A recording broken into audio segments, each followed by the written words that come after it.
So it's written very much from the perspective of being a single parent, but having spoken to mothers from all different walks of life and all different situations, these same feelings of loneliness and isolation, they're so universal. And again, I don't think people really admit that until somebody else kind of sticks their hand up and be like, oh, that was a really hard time.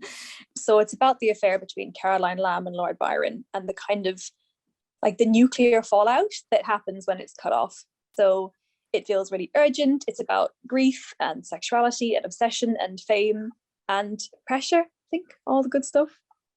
And I just remember as a young girl being sort of terrified and thrilled by these stories that they would tell me about the ghosts that lived in the castle and Thomas the Rhymer and the curse of the weeping stones. And I just wanted to hear these stories on repeat.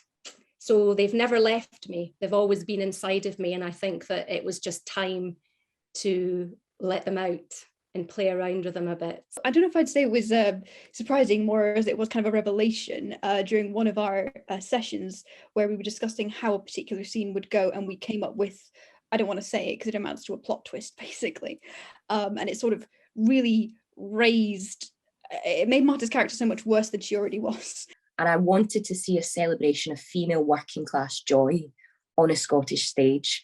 I wanted to see women who are full of wit, and the kind of wit that some people just could not keep up with, I wanted to see it on stage and a celebration of female solidarity.